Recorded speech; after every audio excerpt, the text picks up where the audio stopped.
¿Y si el mayor riesgo para China no viniera de sus rivales, sino de sus propios aliados? La ruta de la seda ya no es solo infraestructura, es deuda, presión y fragilidad geopolítica.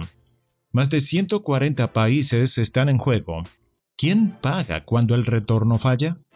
Quédate hasta el final, porque el poder mal gestionado también se vuelve en contra. ¿China aún puede sostener su expansión global a través de la inversión? Durante más de una década, el gobierno de Pekín ha impulsado una estrategia exterior basada en el poder económico como herramienta de influencia. Bajo el liderazgo de Xi Jinping, China se ha convertido en el principal proveedor de financiación para proyectos de infraestructura en países en desarrollo.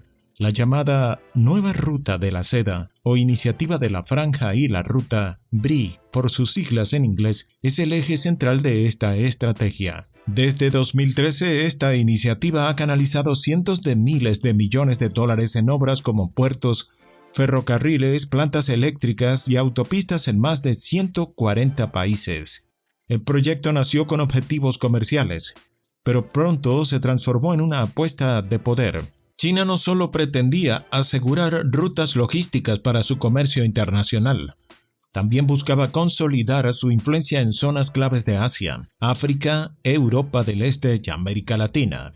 La fórmula parecía efectiva. Pekín ponía el dinero, sus empresas ejecutaban las obras y, a cambio, obtenía acceso estratégico y fidelidad política. El modelo funcionó durante años. Gobiernos con escaso acceso a crédito internacional veían en China una solución rápida para financiar infraestructuras largamente postergadas. La mayoría de los contratos quedaban en manos de empresas chinas, lo que ayudaba a mantener el motor industrial del país funcionando. Pero la situación ha cambiado. La economía china enfrenta una desaceleración estructural. La deuda interna, tanto pública como corporativa, se ha disparado. Y los beneficios tangibles de estos megaproyectos son cada vez más cuestionados. El modelo de expansión basado exclusivamente en inversión masiva comienza a mostrar señales de agotamiento. ¿Con quién se ha aliado China para sostener esta red global de influencia? La mayoría de los socios que se han sumado al proyecto Belt and Road tienen algo en común. Son economías emergentes con instituciones débiles, democracias frágiles o directamente regímenes autoritarios. Un dato clave es que casi la mitad de los países participantes en esta iniciativa tienen ingresos bajos o medianos bajos, lo que los hace altamente dependientes de financiamiento externo. En regiones como África subsahariana, la presencia de China es abrumadora. De los 57 países considerados autoritarios por organismos como Freedom House, 52 forman parte activa del programa. La estrategia de Pekín se apoya en lo que diversos analistas han denominado diplomacia de dependencia. Al proporcionar crédito generoso sin condiciones políticas explícitas, China se posiciona como un socio confiable para gobiernos que rechazan la fiscalización occidental. A cambio, obtiene respaldo político en foros internacionales y acceso preferente a recursos naturales o proyectos estratégicos. El patrón es claro. Cuanto menor es el nivel democrático de un país, más estrecha suele ser su relación con Pekín. ¿Puede China mantener el control sobre su red de aliados endeudados? A medida que la nueva ruta de la seda se ha expandido, el volumen de préstamos otorgados por China a sus socios ha aumentado de forma descomunal. Sin embargo, ese flujo constante de crédito ha generado un problema que ya está afectando seriamente a Pekín. Muchos de los países beneficiarios no están en condiciones de devolver lo que deben. Entre 2019 y 2021, China se vio obligada a emitir cerca de $100.000 millones en rescates financieros, según investigaciones de centros como AID-Data, el Banco Mundial y el Instituto Kiel para la Economía Mundial. La cifra total de rescates ya supera los $200.000 millones. La mayoría de estos fondos se destinaron a economías frágiles como Pakistán, Venezuela, Angola, Sri Lanka o Sudán. Gobiernos que, además de enfrentar crisis económicas estructurales, también están marcados por altos niveles de corrupción, sobrecostes sistemáticos y proyectos de infraestructura que han fracasado en su implementación. Más de un tercio del total de las obras financiadas por China dentro del programa Belt and Road presentan problemas graves. Escándalos de corrupción, violaciones laborales, conflictos ambientales o directamente abandono de los proyectos. La situación se ha vuelto insostenible. Lo que comenzó como una estrategia de influencia global a través del desarrollo está exigiendo ahora costosos rescates. China ya no solo financia la obra, también debe asumir el coste de los fracasos. El modelo se ha vuelto una carga.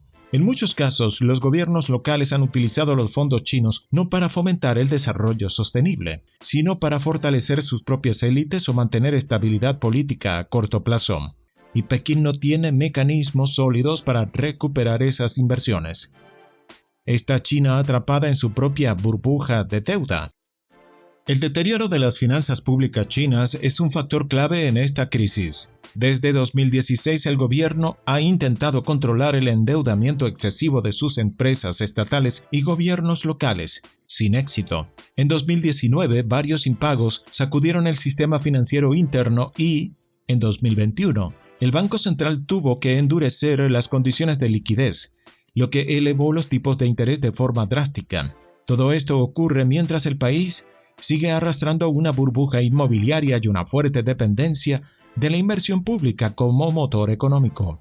Gran parte del problema se esconde en los balances de las empresas públicas chinas, donde se acumulan pasivos millonarios. Estas entidades son las principales responsables de ejecutar los proyectos internacionales del Belt and Road. Pero al estar cada vez más endeudadas, el margen de maniobra se reduce. Hoy, los intereses de la deuda emitida en China superan el ritmo de crecimiento económico, lo que genera un círculo vicioso. Más deuda para cubrir deuda anterior, con rendimientos cada vez más bajos. Y esta misma lógica se está replicando en varios países que aceptaron financiamiento chino. ¿Está China recogiendo las consecuencias de su propia expansión? Los impagos de los países receptores han obligado a Pekín a cambiar su estrategia. Ya no basta con financiar megaproyectos. La falta de retorno económico y el crecimiento costo político han empujado a China a convertirse en un rescatista improvisado. A diferencia de Estados Unidos, que consolidó su poder financiero mediante instituciones como el Fondo Monetario Internacional o el Banco Mundial, China no dispone de una red internacional sólida para sostener operaciones de rescate estructuradas. Sus intervenciones son reactivas, muchas veces guiadas por urgencias diplomáticas antes que por lógica económica. Esto ha elevado el riesgo para Pekín, que ahora debe lidiar con gobiernos inestables que no pueden pagar y que aumentan los costos políticos y reputacionales. Cada impago representa una decisión: asumir la pérdida o imponer condiciones más estrictas, a costa de tensar aún más la relación con sus socios. Internamente, el escenario no es más favorable. La economía china muestra señales claras de fatiga, crecimiento más lento, consumo estancado y menor competitividad en sectores clave. Sostener la ruta de la seda como prioridad requiere recursos crecientes, justo cuando las finanzas públicas enfrentan presiones inéditas. Lo que fue promocionado como el proyecto del siglo empieza a parecer un lastre fiscal. Aunque Pekín mantiene la retórica de éxito, la realidad es que los beneficios son escasos. Las deudas crecen y las demandas internas ganan urgencia. ¿Puede esta crisis convertirse en una nueva forma de poder para China? Algunos expertos ven esta crisis como una oportunidad. Si China consigue institucionalizar sus rescates y establecer mecanismos financieros estables, podría seguir un camino similar al que tomó Estados Unidos tras la Segunda Guerra Mundial. El crédito externo se convertiría en una herramienta para expandir su influencia y asegurar lealtades geopolíticas. Pero hay diferencias clave. China carece del dinamismo económico y la legitimidad institucional que tuvo Washington. Su sistema político autoritario, la opacidad de sus decisiones y la creciente desconfianza internacional dificultan que otros países vean a Pekín como garante confiable. Incluso sus aliados prefieren mantener sus reservas en bancos occidentales. Hoy, la ruta de la seda ya no representa una expansión incuestionable. Es una carga geopolítica. China enfrenta una decisión estratégica: reformular su forma de proyectar poder o asumir el costo de un proyecto que amenaza con volverse insostenible. La ruta de la seda dejó de ser expansión. Ahora es deuda, rescates y desgaste. Se forjan alianzas, pero crecen los fracasos.